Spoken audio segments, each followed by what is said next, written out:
para mim é uma honra a gente estar aqui nesse webinar com uma pessoa que eu tenho um carinho muito especial, que traduz um pouco do que foi falado aqui, né? Super global, que faz transformação no mundo, na sociedade. Então, para mim é uma honra a gente estar aqui com a Monique, que vai falar sobre como essa especificidade de gestão de projetos no terceiro setor. A Monique, ela tem uma experiência nos dois setores, né? Então, você tem tanto na iniciativa privada, né? E ela é diretora executiva de uma organização sem fins lucrativos, né? Tem uma formação em tecnologia, tem MBA, ela vai se apresentar, então vai ser um bate-papo bem gostoso, que eu não vi a hora de trazer ela aqui para poder conversar na parte de projetos. Mas antes disso, enquanto o pessoal deve estar chegando, né, assim, dentro desse trânsito de final de dia, eu vou apresentar brevemente para a FIA, para quem ainda não conhece e está aqui pela primeira vez conosco. A FIA, ela foi criada, que se a gente fizer um timeline, ela foi criada, ela já é uma mulher madura, né? Já tem mais de 40 anos, e ela foi criada por uma iniciativa de professores do Departamento de Administração da Faculdade de Economia e Administração, né? Eu sou professora associada e eu tenho o maior orgulho de fazer parte da fundação, e teve professores pioneiros que já anteviam a necessidade de colocar os nossos conhecimentos, né, gerados pela universidade para a sociedade. E surge, então, a potencialidade de você criar uma fundação que pudesse justamente oferecer tanto assessorias como cursos na sociedade, no momento que a Universidade de São Paulo tinha dificuldades de oferecer cursos abertos. Então, essa iniciativa começa na década de 80 e, naturalmente, foi espelhado dentro da fundação os núcleos de pesquisa, e um deles o próprio núcleo de gestão de projetos, que foi criado pelo presidente da fundação, o professor Roberto Esbraja, e no qual eu tenho o maior carinho de estar tocando o núcleo já faz 3 anos. A FIA, ela cresceu bastante, né? Então ela foi no início do percurso, né? Ela foi bastante reconhecida e ainda é reconhecida pelos MBAs. No nosso caso, no núcleo de projetos, a gente já está na 27ª turma, então já são muitos anos, além de todos os cursos de formação, de pós, né, de cursos de extensão. Só que a FIA não ficou só por aí, ela também criou uma graduação, ela tem uma graduação tanto em administração, esse ano está sendo lançado economia, o curso de graduação de economia, e também ela tem o seu próprio mestrado profissional, e atualmente esse ano foi aprovado também o doutorado profissional. Na pandemia, a gente fez parcerias com a UOL, e a gente viu que era necessário, era importante a gente também entrar dentro desse ensino totalmente assíncrono. Então a gente tem essa parceria com a UOL, então a gente tem vários pós-graduação e MBA oferecida juntamente com a UOL. E no ano passado a gente fez um outro projeto de junção dos nossos MBAs, desses vários núcleos, que são 17 núcleos que a gente tem na fundação, e criamos um núcleo básico, né, e com trilhas, e a gente criou então o Advanced MBA. Então, para a gente assim, é uma honra a gente ver esse crescimento exponencial da FIA, que tem as várias acreditações, né, desde as nacionais na área da educação, né, como da própria CAPES, mas também de todas as certificações em termos de MBA, e também na parte de projetos, que todos os nossos cursos têm, tanto do PMI, e o conteúdo, né, podem gerar PDUs, para que depois aqueles que tenham interesse em ter as suas acreditações, né? O núcleo de gestão de projetos é formado, né, assim, por 10 pessoas. O nosso diferencial é a gente poder ter um olhar bem customizado. A gente sabe que as organizações, elas estão projetizadas, e, portanto, essa é um conteúdo super relevante para qualquer organização. Por isso que a gente fez questão de trazer a Monique para mostrar como que a gestão de projetos também é super relevante no terceiro setor. e a gente tem aqui uma trilha onde você pode, aproveitando créditos, né? Então, eu posso fazer cursos de menor duração e depois aproveitar esses créditos, e nossos professores, eles são professores especialistas, com formação, com embasamento, a maioria com um mestrado e doutorado, mas com muita experiência prática, né? Então, em nossos cursos também, nos trabalhos de conclusão, a gente quer que gere o impacto, né, não só na carreira, mas também fazendo impactos na sociedade. A gente tem, a FIA, ela tem vários convênios, a gente oferece algumas jornadas de imersão fora do país, principalmente Estados Unidos e Europa, e a gente então oferece todos os tipos de conteúdo de projetos, né, desse portfólio de projetos, que depois no final eu vou apresentar para vocês. Então, essa é a nossa equipe, né? Nós somos em 11 pessoas, estamos aqui também o Carlos, que está junto comigo, e que a gente vai então acompanhar esse bate-papo com a Monique, né? E na nossa trilha, só para vocês terem um overview, a gente tem desde fundamentos, para depois uma formação, uma pós-graduação em gestão de negócios e projetos, isso a gente acha importante, essa visão do gestor de projetos, ter uma visão de negócio, e aqueles que querem ter também desenvolver as duas musculaturas, né? Tem da parte de business, tem o nosso Advanced. E a gente tem também cursos de curta duração, né? Que vocês podem aí colocando na sacola e depois fazer o aproveitamento, né? Desde desse de curta, né? Do fundamentos, passando para a formação e pós-graduação. E os cursos rápidos, que é o ágil, que é o OKR na prática, liderança em projetos ágeis, né, formação e fundamentos. Então, esse é um pouco do nosso portfólio. A gente está lançando também um curso de gestão de projetos culturais e também certificação para o PMI, né, de PMO. Então, assim, então a gente tem aí, e depois no final passo todos os contatos do núcleo para que vocês, aqueles interessados, ou se vocês quiserem divulgar para algum conhecido, vocês têm as nossas informações. Bom, mas eu acho que vocês vieram para cá não para escutar sobre o GPRO, mas para escutar a Monique. E, portanto, eu passo a palavra, Monique, para mim é uma honra, um prazer, é um presente a gente estar com você aqui, uma trajetória maravilhosa que consegue, desde a sua formação em organizações, em consultoria, e depois você coloca isso a serviço de uma organização da sociedade civil. Então, seja muito bem-vinda e passo a palavra para você. Obrigada, Gra. Maravilha. Obrigada pelo convite. Eu estou bem honrada. Conheço a Gra desde 2018 aí, foi minha professora no IP. E é uma honra estar aqui também. Vou compartilhar minha tela para a gente começar o papo, tá bom? Bom, eu vou compartilhar um pouquinho só sobre a minha trajetória. Eu tenho mais de 20 anos de experiência em projetos de negócio, tecnologia e impacto. Já tem uns 10 anos que eu migrei para a área de impacto socioambiental. E nos últimos 6 anos eu estou trabalhando com comunidades tradicionais na costa amazônica. A gente até fala que é onde a Amazônia encontra o mar. Todo mundo fala de floresta amazônica, mas a área costeira marinha ela é preterida dessas conversas. Então, um pouco da nossa missão de trazer essa conservação e também mostrar que tem milhares de famílias ali que vivem dessas reservas extrativistas, né? Eu estudei administração, sistemas de informação, engenharia de software, e aí minha última formação foi pelo IP de Negócios Socioambientais. Sou certificada PMP pelo PMI e Prince 2 também. Falando um pouquinho da experiência, né, para até trazer os exemplos bem práticos para vocês e dos desafios, eu atuei com negócio, aqui estão algumas organizações que eu já atuei, com tecnologia e nos últimos 10 anos, como eu comentei, impacto social. Então, no Brasil não tem um MIT, né, assim, e essa diversidade de conectar negócio e tecnologia, hoje eu utilizo esse conhecimento em prol do impacto socioambiental. Hoje eu lidero uma organização que chama RARE, no Brasil chama RARI, a comunidade conhece como RARI, e eu sou conselheira do ISD Hub, que é uma organização que nasceu para capacitar pessoas físicas e jurídicas nessa agenda ESG, né?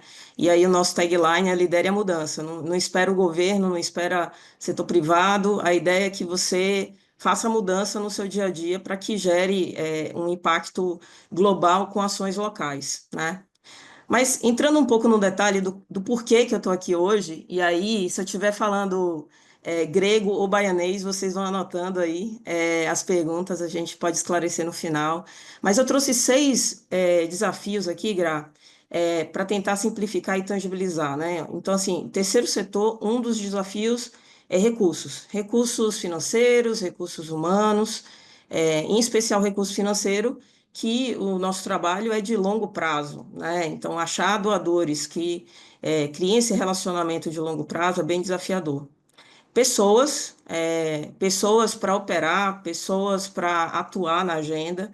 A gente encontra muita gente boa, mas tem uma questão salarial também que impacta. Eu vou entrar um pouco nesse detalhe também. O reporte, né, os relatórios, que existe uma necessidade de customização para cada doador, então é bem oneroso essa parte operacional. Eu vou trazer alguns exemplos. Gestão de stakeholders, em especial a gente que trabalha na área de conservação aliada ao desenvolvimento sustentável, tem de stakeholders universidade, governo, sociedade civil, então gerir essa dinâmica com vários stakeholders é bem desafiador entender os interesses de cada tipo de ator, né, num projeto. Políticas aí, políticas públicas, então o terceiro setor surge para suprir um gap, né, um buraco que tem onde o serviço público não alcança. Então a gente também, eu trouxe um exemplo para materializar um pouco quais são os desafios com políticas públicas. E por último, tecnologia, acesso à tecnologia, aplicabilidade de tecnologia. Então, a ideia é que eu vou passar um pouquinho em cada item, de forma mais profunda, e no final, a ideia é juntar tudo isso e trazer um case real da costa amazônica e materializar para vocês esses desafios na prática, tá bom? Então vamos lá. Restrição de recursos financeiros. Então, assim, a gente opera com um orçamento bem limitado. Eu, por exemplo, aqui dentro da área, já tive situações que nos 3 meses seguintes não tinha recurso para pagar a folha, né? Então, a gente passa por isso.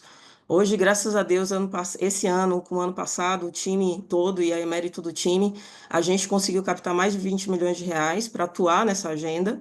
Então, a gente saiu de um mundo bem escasso para um mundo mais abundante, surfando aí a onda da COP30, né, que vem ano que vem aí em Belém. Super orgulho o Brasil receber, né, essa comunidade que trabalha na agenda climática.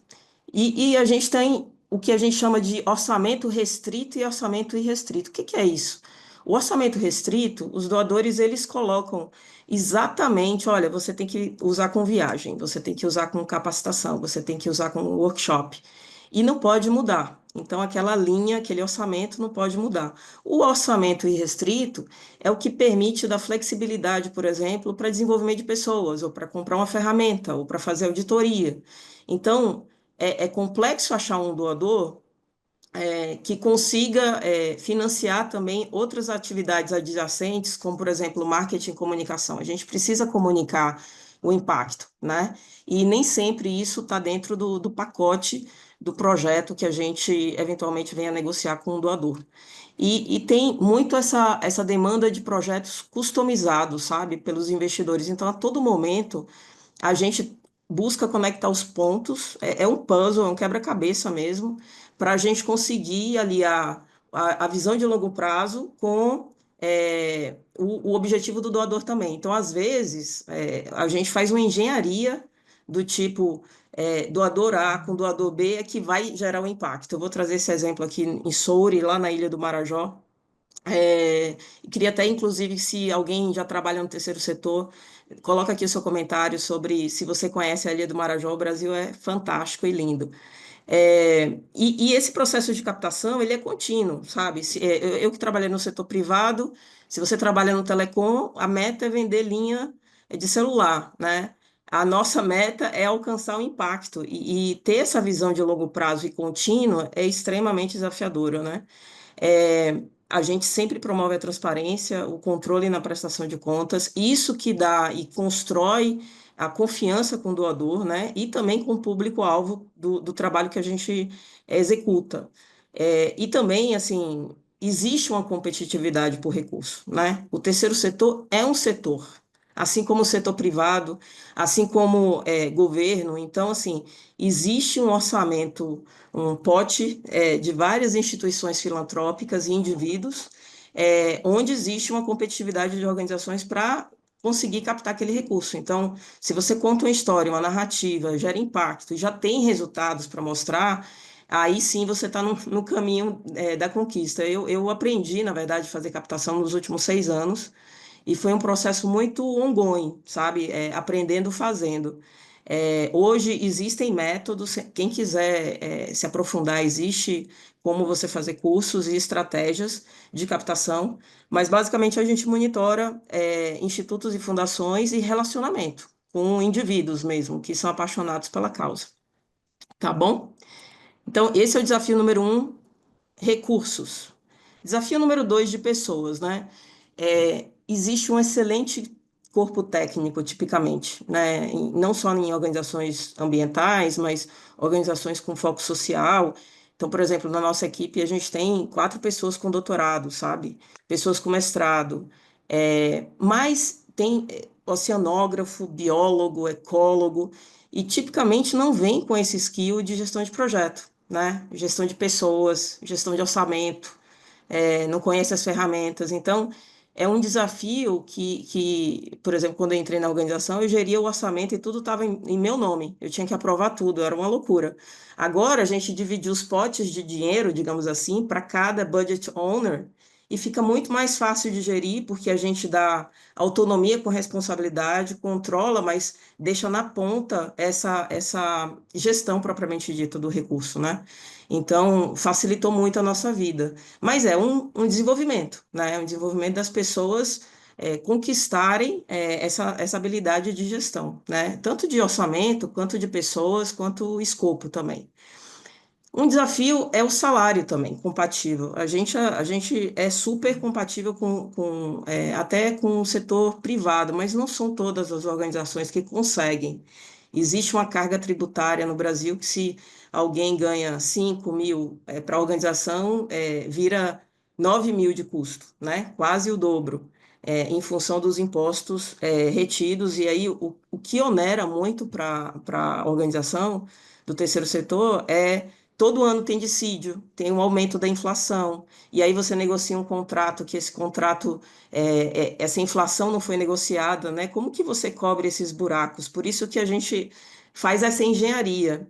Nós da RE somos bem abençoados, digamos assim, na Rari Brasil, porque a gente tem um affiliate agreement, um acordo de afiliação com a Rari Internacional, então, assim, alguns gaps eles conseguem suprir. Mas e as organizações que não têm, né? Digamos assim, um pai mais rico para suportar as ações, né? É extremamente desafiador. E o último desafio com pessoas é atração e retenção de talentos, né? Nem sempre a gente consegue dar uma promoção, não é na frequência que a gente gostaria, por mais que a pessoa esteja performando.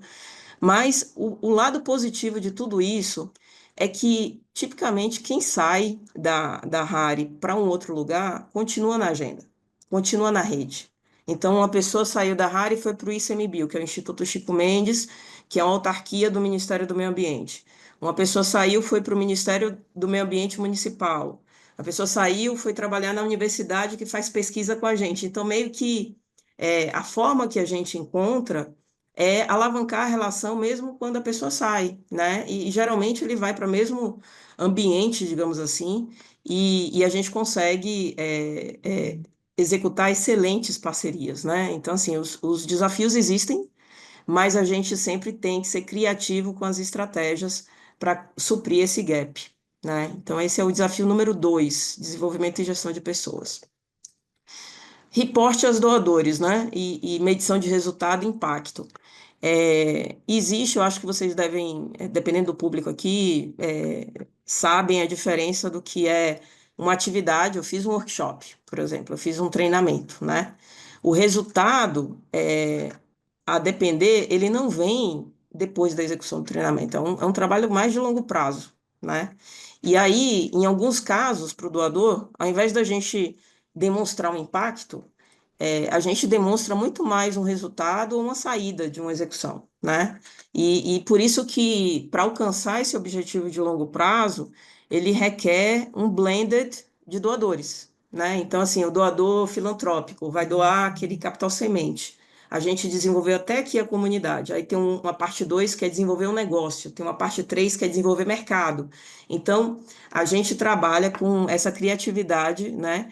Em manter sempre a visão, porque imagina, por exemplo, a gente trabalha na costa amazônica com agenda da pesca, né? E aí vem um doador e fala, ô Monique, vamos trabalhar com plástico?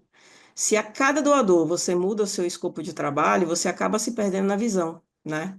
Então a gente também diz alguns não, sabe? Olha, agradeço, eternamente grata, mas isso não faz parte da nossa visão. Olha, mas o que a gente faz? A gente conecta com outro parceiro que potencialmente pode ser beneficiado por esse recurso, né?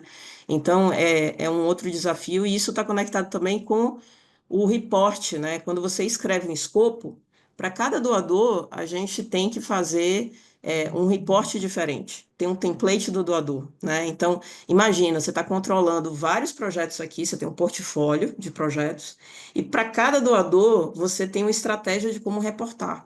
Dependendo da organização, se ela não estiver muito bem organizada, você fica mais fazendo relatório do que entregando o projeto. Então, isso é super desafiador, né?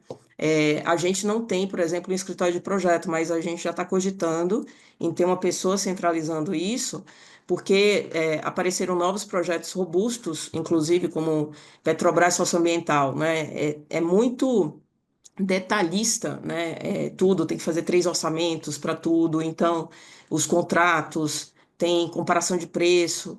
Então, a gente precisa organizar muito bem esse trilho, né, de execução, para não gerar nenhum tipo de, digamos assim, desconforto para a equipe também, né? As pessoas ficam frustradas de não conseguir entregar e ficar só fazendo papel quando, na verdade, devia estar no campo fazendo e trabalhando pelo impacto.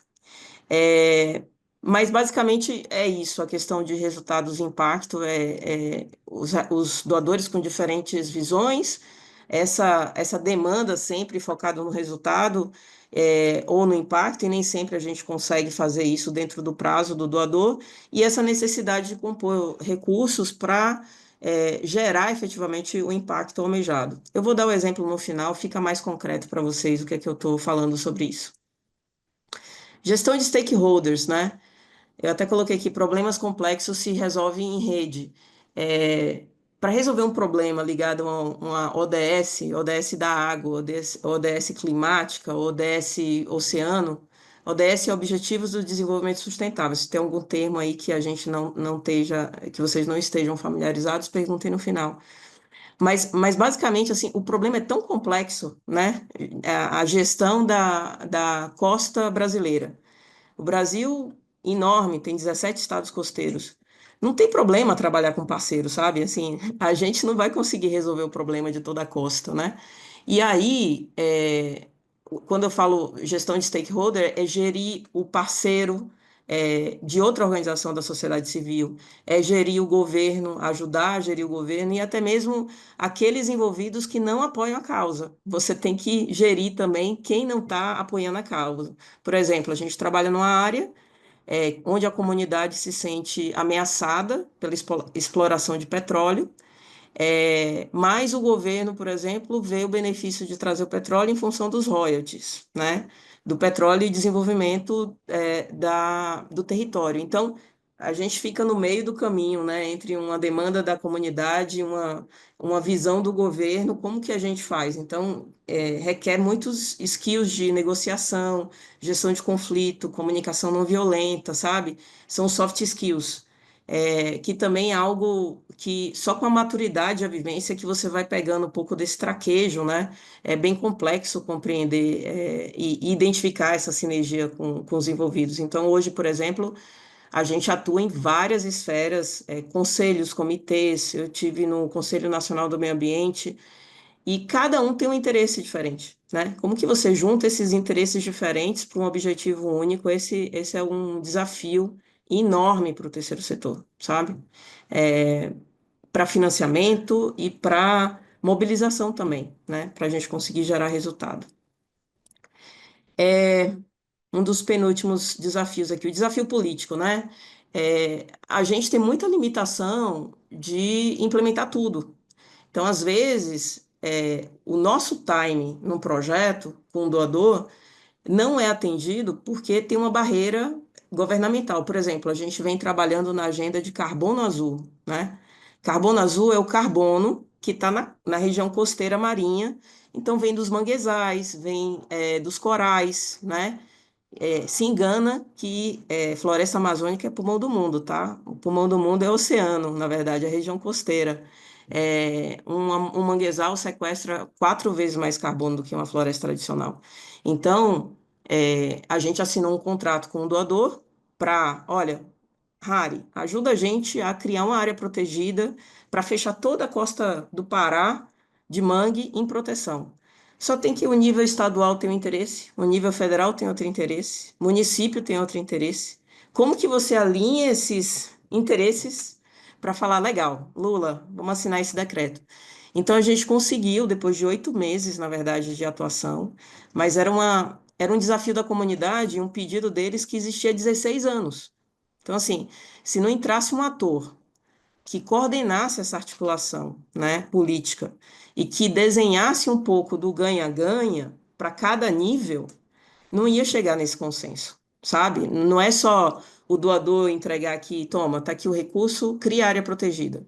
Uma coisa é a parte técnica, né? Avaliar, monitorar, medir, mobilizar. Outra coisa é a caneta para assinar uma legislação, uma política pública ou uma proteção integral. No nosso caso, não foi proteção integral, foi área de reserva extrativista, e que a gente conseguiu aí, Lula assinou em março desse ano.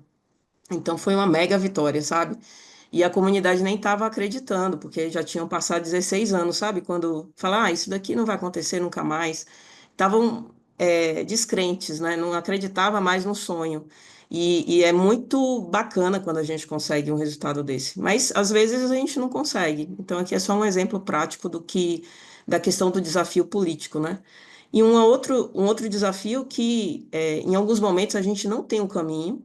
Então, são iniciativas com inovação, né? Ninguém nunca fez antes. E precisa dessa colaboração com outras ONGs, com o governo, com sociedade civil. E, de novo, alinhar com a mesma visão, vamos juntos construir essa determinada política, né? É o que está acontecendo com a política de carbono, né? Mercado voluntário, regulação do carbono.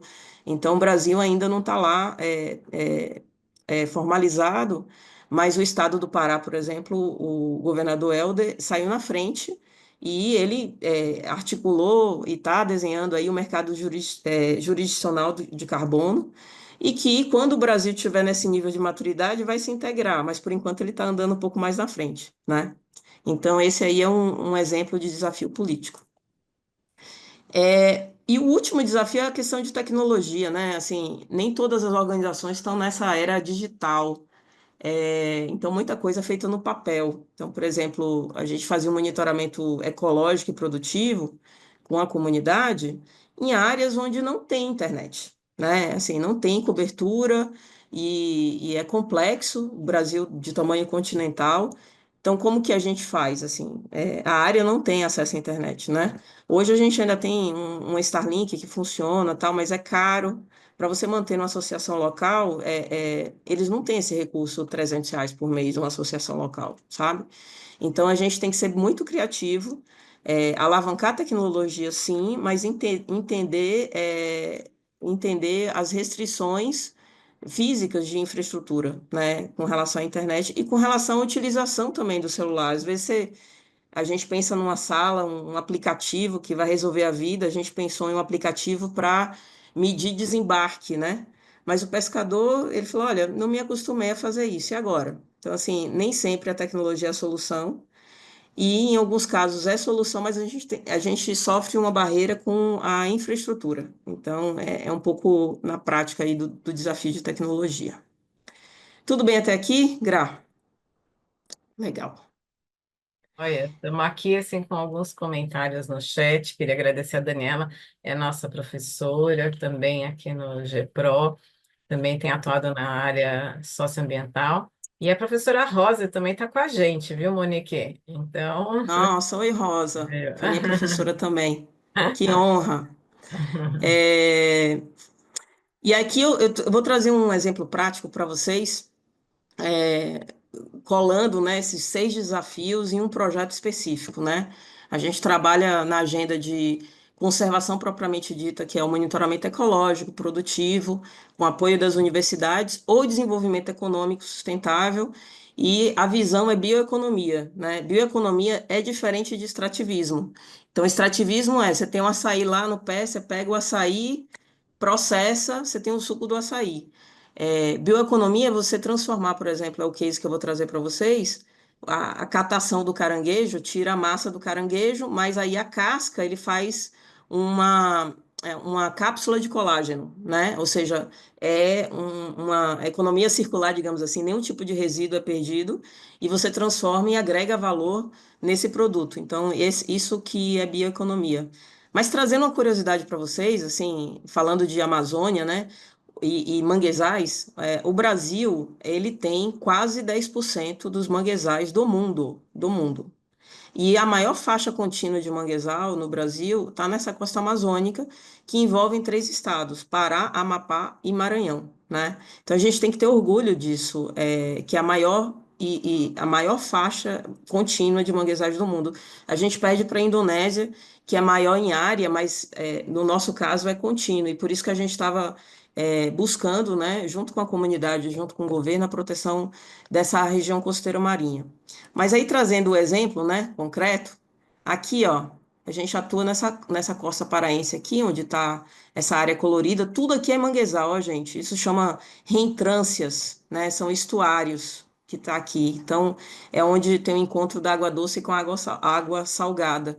E o case que eu vou trazer para vocês é o case aqui em Soure, que é uma RESEX. RESEX significa reserva extrativista. Então, para quem não sabe, o Brasil tem um arcabouço legal, que chama SNUC, Sistema Nacional de Unidade de Conservação, e uma dessas categorias chama RESEX. RESEX significa que a comunidade mora naquela região, né, nesse território, e ele pode extrair da natureza, a sua subsistência, né, tanto para consumo quanto para venda, mas é em pequena escala. Então, isso daqui é tudo RESEX. O que é que isso significa? Que tem um plano de manejo, tem uma governança, tem uma fiscalização, né? E o Brasil, ele está muito na frente da legislação. A gente trouxe um grupo de Moçambique, Gra, e o grupo de Moçambique, 15 pessoas, o Banco Mundial financiou para entender a forma que o Brasil atua, e eles voltaram para Moçambique e construíram, né, uma lei deles baseada no SNUC, em especial em reservas extrativistas e APAs, que são áreas de proteção não é integral, né? É a proteção onde a comunidade pode viver ali dentro, né? Então, dando um zoom, imagina, dei um zoom aqui nessa região 1 aqui, na Ilha do Marajó, Soure. E a comunidade, está vendo aqui na esquerda, eu acho que vocês estão vendo aqui, Dona Judite. Ela vai para o mangue, cata um caranguejo. O caranguejo, ela às vezes fica 6, 8 horas ali no mangue. Quando você pensa assim, ah, ela tá suja de lama, não é? Às vezes é óleo diesel que eles passam no corpo, em função é como se fosse um repelente, sabe? E aí eles têm outros problemas, problema de câncer na pele, problema de câncer nos ossos. Aí é outro bate-papo, né? Mas só explicando um pouco desse fluxo e do problema que a gente está buscando resolver, a comunidade vai lá, cata o caranguejo, né? Que eu que sou baiana, na Bahia eu compro um caranguejo na praia, um só, por R$ 10. Eles vendem 45 centavos, no máximo R$ 1. Então, essa riqueza não fica com eles, fica com intermediários, né? Então, o que que eles fazem? Eles catam, sei lá, uma ida no mangue, eles conseguem catar 100 caranguejos, tá certo? Dependendo do tamanho do caranguejo, ele só consegue, com 100 caranguejos, fazer 1 quilo de massa de caranguejo. E essa massa de caranguejo é o que eles chamam de valor agregado. Mas percebam, olha a forma que eles tratam, né? Às vezes não tem água. A Ilha do Marajó tem uma questão de saneamento básico que é desafiadora. Eles vão para casa, a família vai lá, cata o caranguejo, tira a carne do caranguejo, né? E vende essa massa do caranguejo. Então, isso acontece, a gente tem uma estimativa lá de 100 famílias, ou seja, pensando que uma família tem 4 pessoas, 400 pessoas vivem dessa atividade econômica naquela região. Então, veio a ideia de uma liderança, a ideia não é nossa, o que a gente faz é catalisar a ideia da comunidade, ajudar a materializar, né? Eles disseram, Monique, olha, a gente tem esse espaço aqui que foi cedido pela prefeitura, tá vendo? Que é da Associação Local de Caranguejeiros. Vamos fazer uma unidade de beneficiamento coletiva, né? Aí eu, maravilha, era um sonho deles há 7 anos. Pensava nisso, se organizava, pediam cursos para o governo de como fazer a higienização do caranguejo melhor, como que faz para venda, enfim. Então, o sonho era esse. E aí, trazendo aí, como que a gente materializou esse sonho e quais foram os desafios? Então, número um, recursos. A gente desenhou um projeto para vários doadores. Conseguimos passar num projeto com o PNUD. O PNUD é um braço da ONU, né? A gente está falando exatamente 1.028 milhões, tem lá na vírgula, que foi um fundo vindo do GCF, Green Climate Fund, com apoio do Ministério do Meio Ambiente. Legal. A organização em si, nós, é praticamente trabalho voluntário, porque vai 100%, 95% vai para a associação local. Esse projeto específico, por exemplo, não paga nosso salário da organização. A gente está fazendo porque a comunidade pediu, e se a gente colocasse folha de pagamento em cima disso daí, não ficaria nada para construir essa unidade de beneficiamento. E mesmo que use 100%, não vai ser suficiente. Então, imagina, a gente começou o projeto com 1.028 milhões, né? E eu já estou desenhando a estrutura para captar a próxima rodada, para aí desenhar um business case de mercado, fazer venda direta. Então, o sonho é o pescador, o caranguejeiro, ao invés de ir para o mangue, passar 6, 8 horas, em especial mulheres que têm problemas ginecológicos. Você imagina ficar na água 6, 8 horas. Fora os problemas de câncer, fora o problema do sol, várias questões. Então, o que a gente está tentando fazer é a venda direta. Olha, um restaurante quer 200 caranguejos, eu vou lá e cato os 200 caranguejos. Então, não tem desperdício para o meio ambiente. E um outro projeto que pluga nesse daqui é o do monitoramento ecológico e produtivo, que veio com a IUCN, que é um outro doador. Então, a visão para ser alcançada de venda numa unidade de beneficiamento, melhorar a vida daquelas pessoas que vendem o caranguejo por 45 centavos e que ele consiga R$ 2, por exemplo, ele consegue colocar um telhado na casa dele, consegue mandar o filho dele para a escola, sabe? Então, nesse momento, nós temos 1.028 milhões de recursos do PNUD. Pessoas. A gente não tinha essa expertise dentro da ARE. A gente contratou um parceiro, Alex, para ajudar a desenhar todo esse fluxo sanitário, sabe? Como que seria. E aí a gente está faseando, né? Porque o sonho é a venda direta e compras públicas também. Você imagina, no Marajó, ao invés de consumir a carne de caranguejo, que localmente eles adoram, né? Eu sou baiana também, adoro, mas em São Paulo não tem essa mania, não tem essa cultura, né? Na verdade, de consumir o caranguejo. É, não serve na merenda escolar. Na merenda escolar é servido um frango que vem de outro lugar e não é local, sabe? Então, um outro caminho que a gente está desenhando é ajudar a mudar a política pública para que produtos locais, assim como o da agricultura familiar é comprado, produtos locais pescados sejam incorporados à merenda escolar. Então, esse é um outro caminho que essa unidade de beneficiamento vai proporcionar. Reporte. A ONU é bem complexa para você reportar. Então, assim, não conseguimos gastar R$ 5.000. Devolve, replaneja, assina de novo, repactua como que você vai gastar esses R$ 5.000. Então, você imagina, vai e vende documentação, olha no detalhe, né? A comunidade não tem esse skill, sabe? É difícil até ver, às vezes, e-mail, né? E é por isso que a gente tem uma outra estratégia de trazer os jovens para ajudar, que tem mais essa facilidade, né, com a executiva de uma associação local. Stakeholders, para esse projeto aqui, dessa unidade de beneficiamento acontecer, a gente tem que mobilizar a deparar com vigilância sanitária, o município, o mercado para comprar o caranguejo, a comunidade, a universidade para ajudar na medição e no monitoramento ecológico e produtivo. Então, é muito ator para você gerir, sabe? E coordenar. E toda vez que você vai numa visita de campo, você tem que pagar para a pessoa ir. Por mais que seja voluntário, ele não vai tirar do bolso para pagar o transporte, às vezes, né? Então, assim, essa gestão de stakeholders é bem complexa.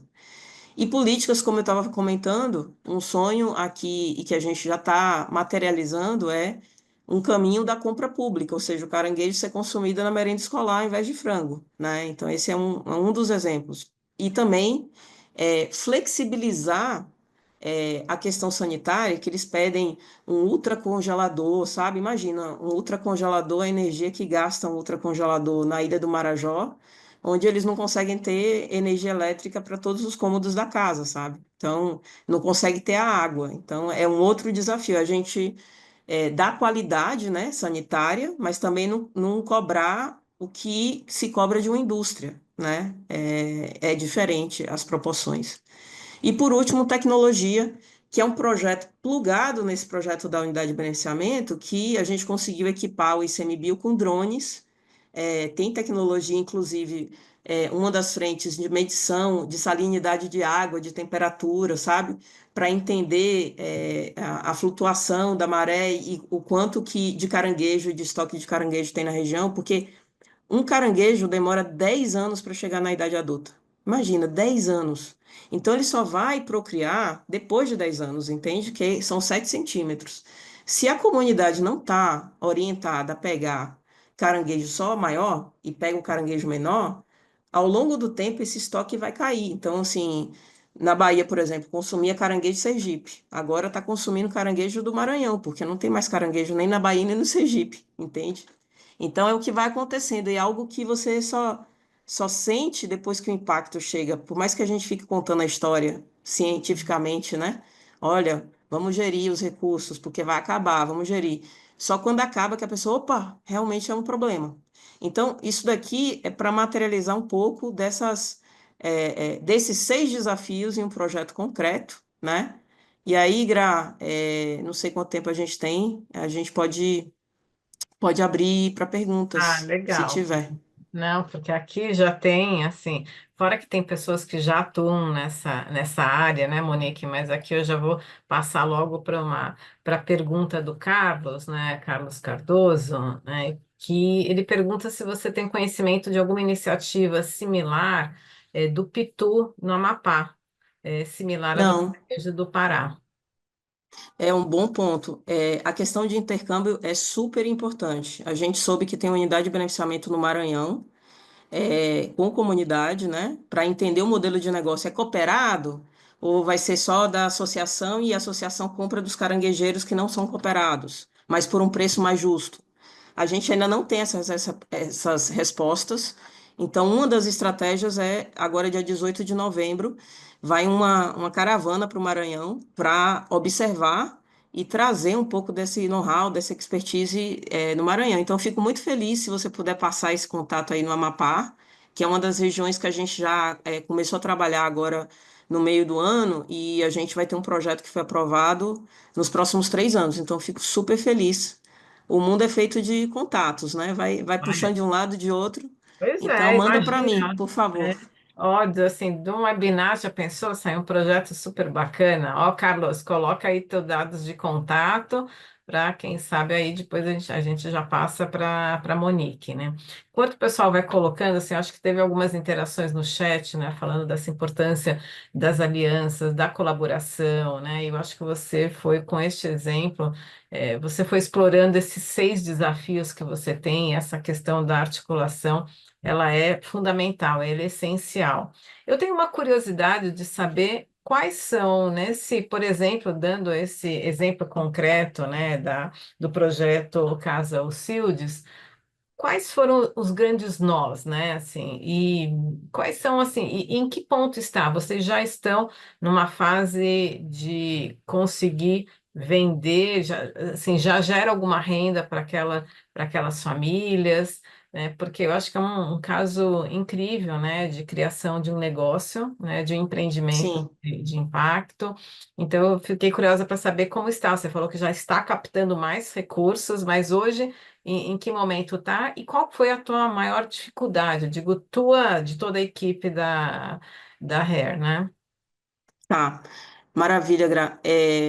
Primeiro, a maior dificuldade era equalizar as diferentes visões da comunidade, porque o projeto é deles, existem conflitos internos. Então, um queria só unidade de distribuição, ou seja, pega o caranguejo vivo e vende o caranguejo vivo.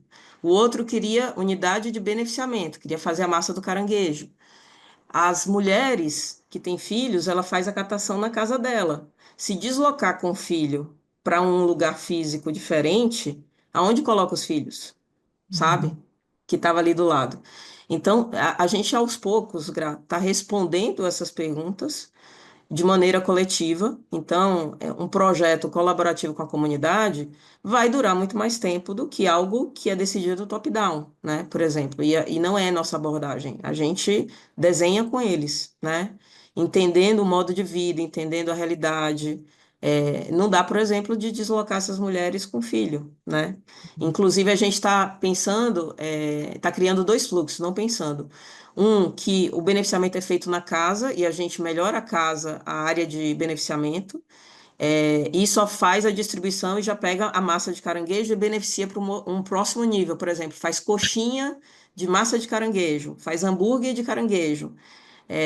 Então, nesse momento que a gente está com a planta, o arquiteto, para construir o fluxo da unidade de beneficiamento, está decidindo qual a segunda espécie que vai incluir nessa unidade de beneficiamento para além do caranguejo, porque tem um período de defeso, não sei se vocês sabem o que é seguro defeso, é o período que é reprodutivo, né, da espécie que você não pode ir lá catar o caranguejo.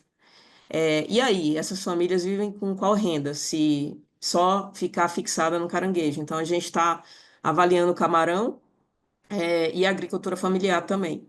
Então, Gra, os desafios são gigantes, assim, tem desafio com comunidade, com o governo, fazer com que a Depará flexibilize a questão sanitária e que também não flexibilize tanto a ponto de não ter qualidade, aonde está esse equilíbrio, sabe? Então, por isso que a gente busca muito a universidade, é super parceira para ajudar na pesquisa, ajudar no monitoramento. E não adianta também, a gente montou essa unidade fantástica de beneficiamento. E aí tira todo o caranguejo da região. Se não tiver o monitoramento junto, não vai fazer sentido.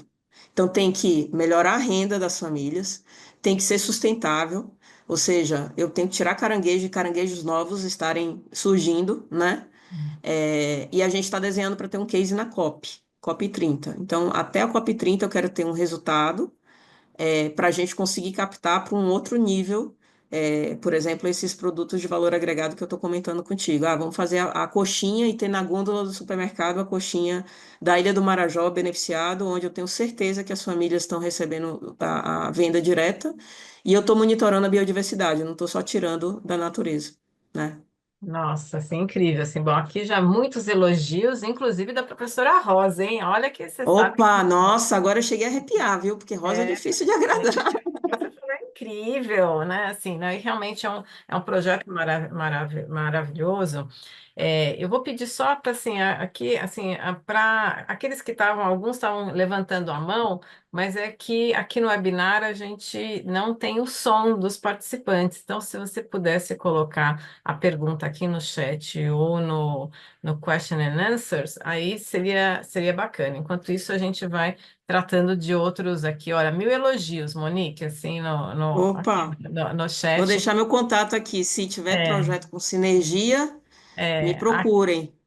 o Carlos, infelizmente, ele não tem contato lá no Amapá, né? Mas Mas eu já ele. anotei aqui. Anotei no meu é, bloquinho de notas o comentário dele do Pitu. Foi ele, né, E que botou aqui no foi, Pitu? foi, foi. A Daniela, ela está aqui também, professora do GPRO, ela estava tendo curiosidade de saber se vocês vendem crédito de carbono em alguns projetos, né? Porque você falou muito do crédito do carbono azul. E vocês estão conseguindo fazer isso? Vocês estão envolvidos nisso? Nosso envolvimento, Gra, não é a venda em si, até porque é um mercado que somente áreas privadas conseguem fazer a venda do mercado voluntário. Áreas públicas ainda estão decidindo qual o protocolo para isso. E a gente está falando de uma área pública. O que que a Uhum. gente está fazendo na prática? Trazendo essa comunidade, teve um projeto financiado pela Conservação Internacional e Salesforce, onde a gente capacitou o que é clima, quais são os impactos de clima, o que é carbono azul, para que a comunidade compreenda essa linguagem, né? Eu, por exemplo, estou indo amanhã para a COP da Biodiversidade em Cali, na Colômbia. Em alguns espaços eu que falava, mas agora eu estou levando duas pessoas da comunidade, um jovem e uma mulher, liderança da comunidade, para eles terem espaço para falar eles mesmos, da realidade deles, sabe? Então, é super importante abrir esses espaços, e o nosso trabalho digamos assim, capacitar, prover, catalisar conhecimento para que eles ocupem esses espaços, sabe? É o que eu falo para eles, eu não estou trabalhando para a Rari ficar lá, não, a gente trabalha para a Rari sair. Quanto mais rápido a gente sair, a gente vai para outro lugar, porque a ideia não é ficar crescendo, gente. Ajudei Uhum. aqui, tem um caminho legal, vamos para o próximo, sabe? Não é para ficar lá ad eterno. Não é essa a ideia. É, Respondi a dúvida, Gra? sim, sim, até porque eu acho que o indicador de sucesso dos teus projetos é justamente esse empoderamento e essa autossustentabilidade, né? Assim, que você gera para aquela comunidade, não criar essa dependência em relação à organização, né? A gente sabe que isso não é fácil, mas eu acho que acho que é alguma coisa que você já tem isso como valor, né? Conhecendo já Total. É. a tua atuação. Aqui também tem, olha, estão dizendo que tem que ter clones tuas, viu? Aqui, viu, Monique, assim, está fazendo aí maior sucesso. Eu tenho uma curiosidade aqui nesses minutinhos finais, e se alguém quiser já colocando mais perguntas, né? É, porque são projetos complexos, né? Então você também tem que, pensando na sua equipe, né? De que maneira, o que que você acha que tem sido os principais desafios da sua equipe na gestão desses projetos, né? Você como uma liderança, né, e nessa posição de diretora executiva, o que que você acha que é necessário, né, desenvolver, que competências é importante desenvolver para quem vai atuar no gerenciamento de projetos socioambientais? Legal. A gente cresceu, Gra, em um ponto que antes usava, por exemplo, Excel para fazer o controle, né? Dado que tem muito ator envolvido, sabe? O conhecimento, um desafio o conhecimento fica na cabeça de uma pessoa só. Então, é muito importante a questão da documentação, né? É muito importante a questão da governança, você capturar informações, e gestão é um ongoing, né? Como é que eu vivia um tempo atrás? Olha, você viveu o projeto 3 meses, aí tem que mandar um report para o doador num trimestre, no quarto, e aí eu paro a equipe, uma semana, vamos fazer relatório para o doador. Por quê? Porque eles não tinham essa expertise de gestão diária, né? O que que a gente fez, e eu estou lá há 6 anos, eu posso dizer que tem uns 3 anos que a gente já conseguiu implementar. Algumas rotinas. Então, por exemplo, todo mês tem reunião de orçamento de todos os projetos. Ele atualiza o forecast, o quanto gastou, e a gente replaneja. Então, opa, para isso rodar direitinho, foram 3 anos. Segundo Uhum. desafio, comunicação. Para você parar, dar uma visão de resultado concreto e não só fiz uma reunião, fiz um treinamento, é um outro desafio, sabe? Como você conta a história, e a comunicação é super importante. Eu fiquei muito feliz de ser reconhecida e estar na lista de uma das melhores ONGs do Brasil. A Rari é super nova, só tem 10 anos, ninguém ouviu falar. Antigamente falava Hare, Hare Krishna, Hare Hare, várias coisas, mas hoje a gente é reconhecido como a organização da Costa Amazônica, trabalhando com manguezais e com comunidade, na base, sabe? Não é só uma organização que pega o dinheiro e entrega para a comunidade. A gente não faz capacitação, a gente faz mentoria. Uhum. Então, acho que o desafio é você achar doadores que investem com fundo perdido, porque todo mundo quer investir em negócio da Amazônia. Eu tenho certeza, assim, mas quer um nível já de maturidade X para escalar, né? Ninguém quer ficar com a parte que mais demora. Às vezes você está com uma comunidade que não sabe ler, não sabe escrever, não sabe fazer a conta. É um problema de base, sabe? Ah, legal. Como que supre esse gap, né? Uhum. Ele pode empreender, mesmo não sabendo ler e escrever, né? Então, acredito, Gra, que hoje a gente já está mais maduro para colocar uma ferramenta. Eu estou discutindo com o Global, sair do mundo de Excel, e não deixar esse conhecimento na cabeça das pessoas e documentar esse conhecimento. É, É nesse ponto que a gente está.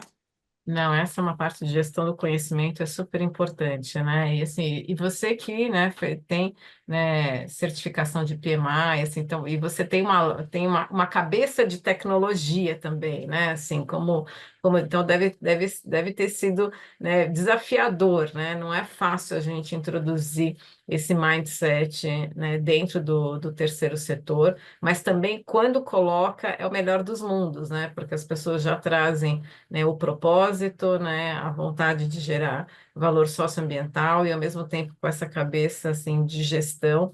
Então, tenho certeza que os doadores devem ficar assim super encantados com os relatórios que vocês produzem. A gente conseguia influenciar o global, inclusive, Gra. Mas eu também, a via, são duas, né? Eu aprendi sobre conservação e biodiversidade com minha equipe, não tinha esse conhecimento 6 anos atrás. Eu brinco que eu fui no Ministério do Meio Ambiente e falaram, ah, você é bióloga? Não, eu sou administradora de empresas, porque me ensinaram bem, entendeu? Eu consigo Uhum, replicar a história e falar dos desafios. E eles aprenderam também, o time, né, com KPI, com indicador, fazer essa gestão de orçamento mensal, fazer a gestão do conhecimento, sabe? Gerir os stakeholders. Eu brinco que plano, às vezes, é para não ser seguida, para ter um norte, mas você tem que saber ir replanejando, né? Porque uhum, senão vira uma loucura. Então, essa diferenciação, o que é processo, o que é projeto, projeto tem início, meio e fim, o que é processo, sabe? É uma uhum, construção. Eu tô muito feliz com a equipe que a gente tem hoje, que a gente formou. E o melhor de tudo, eu brinco que a gente só contrata gente que come peixe com açaí, sabe? A gente está priorizando gente do norte do país, é, e que tem muita gente boa, sabe? muita Muita gente. gente boa.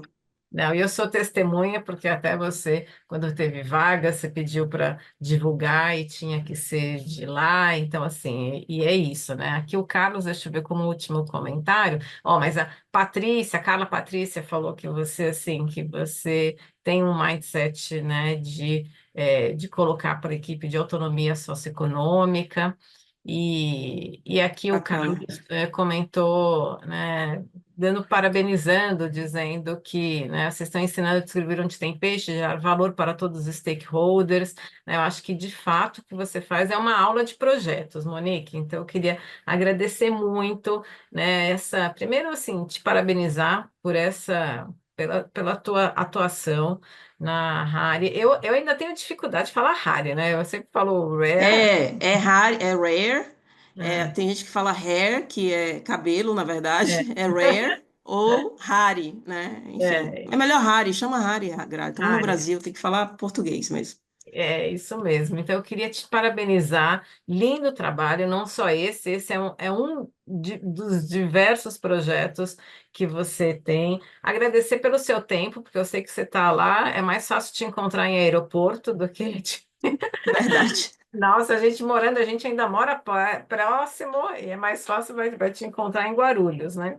Mas desejo para você uma ótima viagem e que lindo que você está dando voz e vez para as comunidades, levando a comunidade para que eles possam expor, para que você possa tangibilizar, né, para o mundo, né, essas necessidades. Então, e que seja aí, a gente tenha aí, que seja um sucesso a COP30 e que você, vida longa, né, a Rari e que você possa aí, de fato, né, conseguir, né, maior conservação dos nossos manguezais, que isso é super importante para um equilíbrio ecossistêmico. Eu vou usar Maravilha. mais um minutinho só para comentar com o pessoal, aqueles que ainda não conhecem aqui a FIA, alguns projetos, assim, é muito do que a Monique comentou, e vocês viram que ela tem a certificação PMI, então ela tem essa visão de projetos, a gente está com alguns projetos, alguns cursos em andamento, que eu vou passar muito rapidinho, e aqui ainda fica vários, né, vários comentários, né, no chat, Monique, para assim, te parabenizando. enquanto vão escrevendo aqui, vocês vão trocando algumas figurinhas no chat. Eu vou aproveitar só para apresentar, né, muito rapidinho, alguns dos nossos cursos que a gente começa a oferecer a partir desse semestre, né? Assim, já começando, já pensando no próximo semestre. Então, aqui tem um curso de extensão, de liderança em projetos ágeis, um programa bem curto, bem focado, de imersão. Então, aqueles que estiverem aqui em fevereiro, antes do carnaval, quiser ter uma formação, aqui é um curso super legal que a gente traz o conhecimento de ágil e mostra como que você pode exercer essa liderança na condução de projetos que usem metodologia ágil. Também tem a parte de formação, né? Então, como a gente falou, a gente tem desde fundamentos, depois formação, formação já são 4 meses, 132 horas, mas que também pode ser usado de crédito.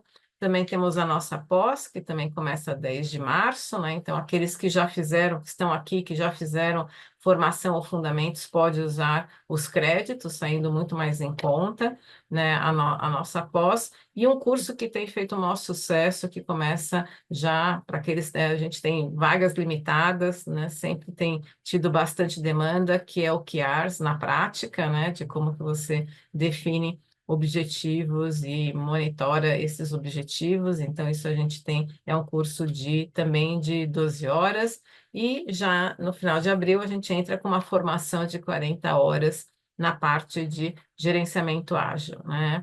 E, como eu falei, em fevereiro temos o de gestão de projetos culturais, né? Então, a gente está aqui, né, super, assim, temos... Aí a gente tem visto que existe uma demanda específica, né? Inclusive usando, né, alguns tipos de fundos, né?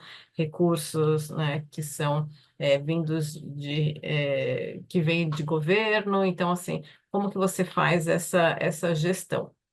E o nosso MBA que começa em abril. Então, esses são os nossos dados, aqui tem os nossos contatos, tem o nosso e-mail, o nosso celular, o nosso telefone fixo. Então, aqui a gente está à disposição de vocês. Monique, então é isso, né? Assim, muito, muito Obrigada, obrigada. Gra. Então, Obrigada a aqui, todo mundo e aqui, feliz de estar aqui com vocês hoje. Lembrem-se que existe uma costa amazônica e que vocês podem liderar a mudança. É isso. Obrigada. joia. Obrigada. Beijo, boa Um beijo viagem. grande. Tchau, Tchau, tchau. tchau. Obrigada.